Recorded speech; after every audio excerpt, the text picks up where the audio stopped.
किसी सुंदर युवती को देखकर जाने क्यों मन उसकी ओर आकर्षित हो जाता है। आंखें उसे निहारने लगती हैं। मेरी उम्र 50 हो गई, फिर भी ऐसा क्यों होता है?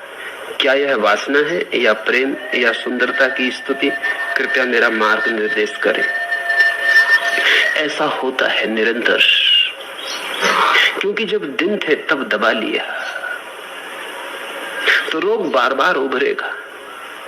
जब जवान थे तब ऐसी किताबें पढ़ते रहे जिनमें लिखा है ब्रह्मचर्य ही जीवन है, तब दबा लिया। जवानी के साथ एक खूबी है कि जवानी के पास ताकत है, दबाने की भी ताकत है। वही ताकत भोग बनती, वही ताकत दमन बन जाती, लेकिन जवान दबा सकता है।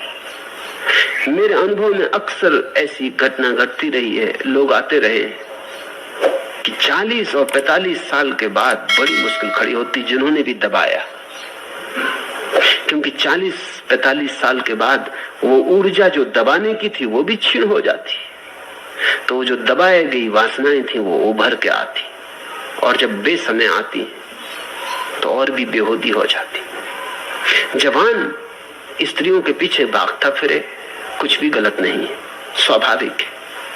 होना था वही हो रहा है। बच्चे तितलियों के पीछे दौड़ते फिरे, ठीक है। बूढ़े दौड़ने लगे तो फिर जरा रोग मालूम होता है। लेकिन रोग तुम्हारे कारण नहीं, तुम्हारे तथाकथित साधुओं के कारण है, जिनने तुम्हें जीवन को सरलता से जीने की सुविधा नहीं दी है। बचपन से ही जहर डाला गया, काम वासना पाप है। तो काम वासना को कभी पूरे प्रफुल्ल मन से स्वीकार नहीं किया, भोगा भी तो भी अपने को खींचे रखा, भोगा भी तो कलुषित मन से, अपराधी भाव से। ये मन में बना ही रहा कि पाप कर रहे हैं। संभोग में भी उतरे तो जान के कि नरक का इंतजाम कर रहे हैं। अब तुम सोचो, जब तुम संभोग में उतरोगे और नरक का भाव बना रहेगा, क्या खाक उतरोगे? संभोग की सुरभि तुम्हें क्या घेरेगी? वो नृत्य पैदा न हो पाएगा। तो तुम बिना उतरे वापस लौट आओगे। शरीर के तल पर संभोग हो जाएगा, मन के तल पर वासना अधूरी अतृप्त रह जाएगी। मन के तल पर दौड़ जारी रहेगी। तो जब बूढ़े होने लगोगे और शरीर कमजोर होने लगेगा और शरीर की दबाने की पुरानी शक्ति क्षीण होने लगेगी और मौत दस्तक देने लगेगी दरवाजे पर और लगेगा कि अब गए, तब ऐसा लगेगा ये तो बड़ा गड़बड़ हुआ, भोग भी ना पाए और चले। डोली तो उठी नहीं, अर्थी सज गई। तो मन बड़े वेग से स्त्रियों की तरफ दौड़ेगा, पुरुषों की तरफ दौड़ेगा। ये तथाकथित समाज के द्वारा पैदा की गई रुग्ण अवस्था है। बच्चे को उसके बचपन को पूरा जीने दो, ताकि जब वो जवान हो जाए तो बचपन की रेखा भी न रह जाए, ताकि वो पूरा जवान हो सके। जवान को पूरा जीने दो, उसे अपने अनुभव से ही जागने दो, ताकि जवानी के जाते जाते वो जो जवानी की दौड़ धूप थी, आपाधापी थी, मन का जो रोग था, वो भी चला जाए, ताकि बूढ़ा शुद्ध बूढ़ा हो सके। और जब कोई बूढ़ा शुद्ध बूढ़ा होता है तो उससे सुंदर कोई अवस्था नहीं। लेकिन जब बूढ़े में जवान घुसा होता है, तब एक भूत तुम्हारा पीछा कर रहा है, तब तुम एक प्रेतात्मा के वश में हो, तब तुम्हें बड़ा भटकाएगा, तब तुम्हें बड़ा बेचैन करेगा। और जैसे जैसे शरीर असक्त होता जाएगा वैसे वैसे तुम पाओगे वेग वासना का बढ़ने लगा। एक स्त्री के संबंध में मैंने सुना है, वह 40 से ऊपर की हो चुकी थी, मोटी हो गई थी, बेहूदी हो गई थी, कुरूप हो गई थी, फिर भी बनती बहुत थी। दावत में पास बैठा युवक उसकी बातों से उकता गया था और भाग निकलने के लिए बोला, क्या आपको वो बच्चा याद है जो स्कूल में आपको बहुत तंग करता था? उसका हाथ पकड़ के स्त्री ने कहा, अच्छा तो वो तुम थे? उसने कहा, नहीं जी नहीं, मैं नहीं, वे मेरे पिताजी थे। एक उम्र है, तब चीजें शुभ मालूम होती हैं। एक उम्र है, तब चीजों को जीना जरूरी है। उसे अगर न जी पाए तो पीछा चीजें करेंगी और तब चीजें बड़ी विभत्स हो जाती। एक सिनेमा गृह में ऐसा घटा, एक महिला पास में बैठे एक बदतमीज बूढ़े से तंग आ गई थी, जो आधे घंटे से सिनेमा देखने की बजाय उसे ही घूरे जा रहा था। आखिर उसने फुसफुसाकर उस आदमी से कहा, सुनिए, आप अपना एक फोटो मुझे देंगे? आदमी बाग बाग हो गया। जरूर जरूर, एक तो मेरी जेब में ही है, लीजिए। हाँ, क्या कीजिएगा मेरे फोटो का? उसने कहा, अपने बच्चों को डराऊंगी।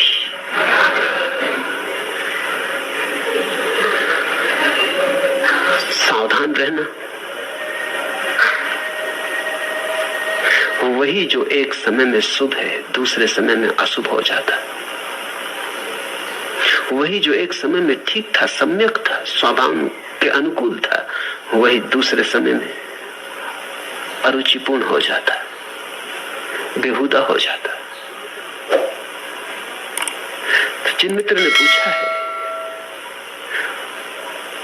उनको थोड़ा जाग के अपने मन में पड़ी हुई दबी हुई वासनाओं को अंतर्दर्शन करना होगा। अब मत दबाओ, कम से कम अब मत दबाओ। अभी तक दबाया, उसका ये दुष्फल है। अब इस पर ध्यान करो, क्योंकि अब उम्र भी नहीं रही कि तुम स्त्रियों के पीछे दौड़ो, या मैं तुमसे कहूं तो उनके पीछे दौड़ो। वो बात जचेगी नहीं, वो तुमसे फोटो मांगने लगेंगी।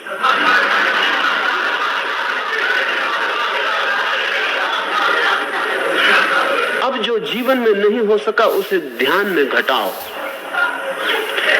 अब 1 घंटा रोज आंख बंद करके कल्पना को खुली छूट दो। कल्पना को पूरी खुली छूट दो। वो किन्हीं पापों में ले जाए, जाने दो, तुम रोको मत। तुम साक्षी भाव से उसे देखो कि ये मन जो जो कर रहा है मैं देखूं। जो शरीर के द्वारा नहीं कर पाए वो मन के द्वारा पूरा हो जाने दो। तुम जल्दी ही पाओगे। कुछ दिन के 1 घंटा नियम से काम वासना पर अभ्यास करो। काम वासना के लिए 1 घंटा ध्यान में लगा दो। आंख बंद कर लो और जो जो तुम्हारे मन में कल्पनाएं उठती हैं, सपने उठते हैं, जिनको तुम दबाते हो वे निश्चित ही उनको प्रकट होने दो। घबराओ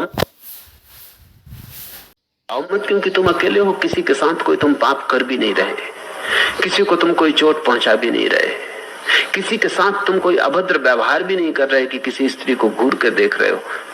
तुम अपनी कल्पना को ही घूर रहे हो, लेकिन पूरी तरह घूरो और उसमें कंजूसी मत करना। मन बहुत बार कहेगा कि अरे इस उम्र में ये क्या कर रहे हो। मन बहुत बार कहेगा कि ये तो पाप है। मन बहुत बार कहेगा कि शांत हो जाओ, कहां के विचारों में पड़े हो। मगर इस मन की मत सुनना। कहना कि 1 घंटा तो दिया है इसी ध्यान के लिए, इस पर ही ध्यान करेंगे। और 1 घंटा जितनी स्त्रियों को, जितनी सुंदर स्त्रियों को जितना सुंदर बना सको बना लेना। इस 1 घंटा जितना इस कल्पना भोग में डूब सको डूब जाना, और साथ साथ पीछे खड़े देखते रहना कि मन क्या क्या कर रहा है, बिना रोके, बिना निर्णय किए कि पाप है कि अपराध है। कुछ फिक्र मत करना। तो जल्दी ही 3-4 महीने के निरंतर प्रयोग के बाद हल्के हो जाओगे। वो मन से धुआं निकल जाएगा। तब तुम अचानक पाओगे बाहर स्त्रियां हैं, लेकिन तुम्हारे मन में देखने की कोई आकांक्षा नहीं रह गई। और जब तुम्हारे मन में किसी को देखने की आकांक्षा नहीं रह जाती, तब लोगों का सौंदर्य प्रकट होता है। वासना तो अंधा कर देती, सौंदर्य को देखने कहां देती। वासना ने कभी सौंदर्य जाना? वासना ने तो अपने ही सपने फैलाए। और वासना दुष्पूर है, उसका कोई अंत नहीं है, वो बढ़ती ही चली जाती। एक बहुत मोटा आदमी दर्जी की दुकान पर पहुंचा। दर्जी ने अचकन के लिए बड़ी कठिनाई से उसका नाप लिया, फिर 100 रुपए की सिलाई मांगी। वो वहां से बोले, टेलीफोन पर तो तुमने 25 रुपए सिलाई कही थी, अब 100 रुपए? हद हो गई, बेईमानी की भी कोई सीमा है। दर्जी ने कहा, महाराज वह अचकन की सिलाई थी या सामियाने की?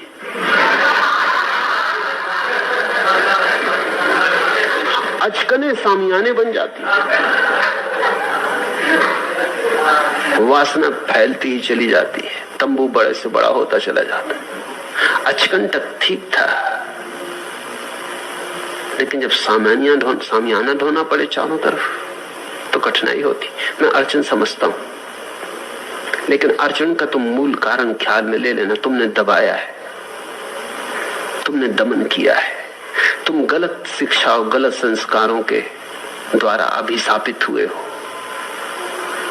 तुमने जिन्हें साधु महात्मा समझा है,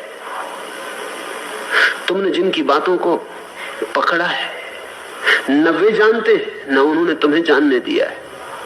मेरे पास साधु सन्यासी आते हैं तो कहते हैं एकांत में आपसे कुछ कहना। मैं कहता हूं सभी के सामने कह दो एकांत की क्या जरूरत है। वो कहते हैं कि नहीं, एकांत में।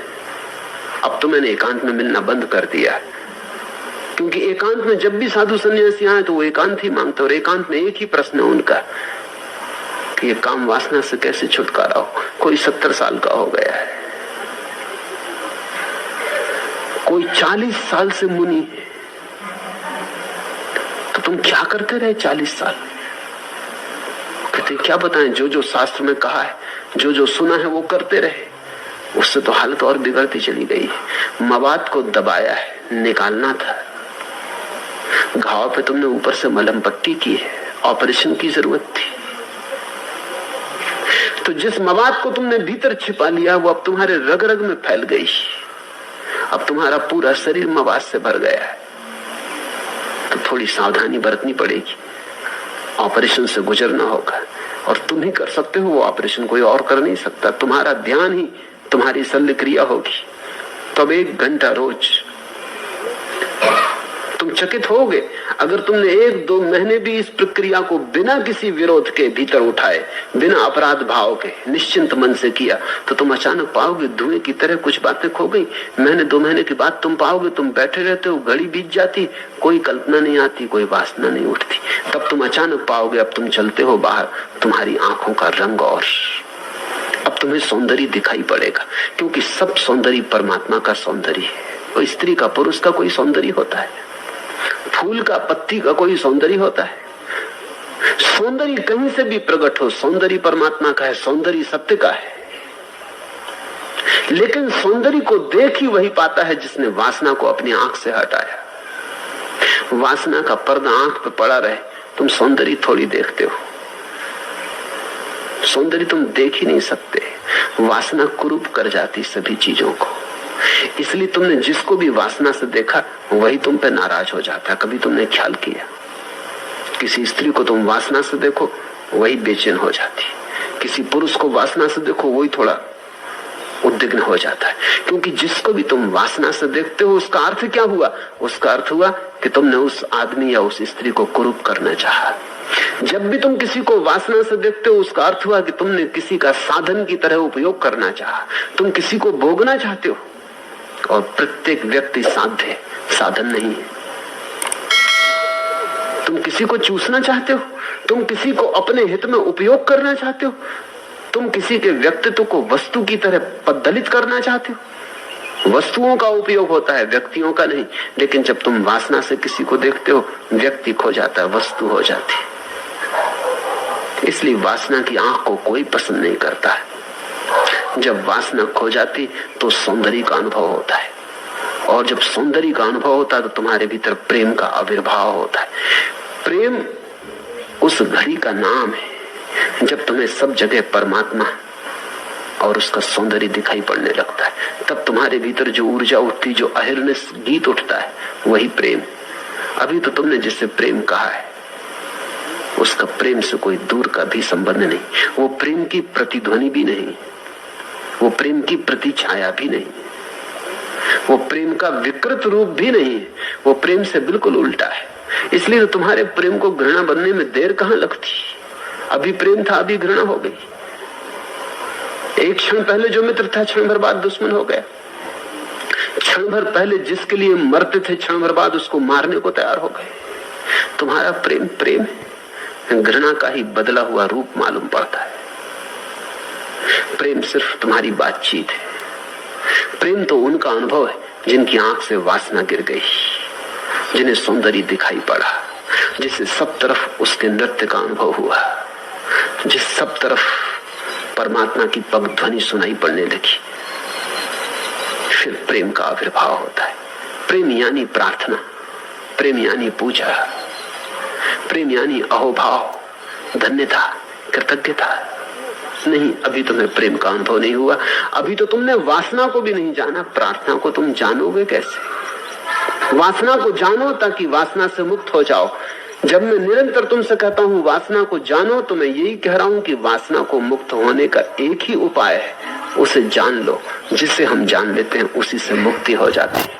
सत्य बड़ा क्रांतिकारी है, जान लेने के अतिरिक्त और कोई रूपांतरण नहीं।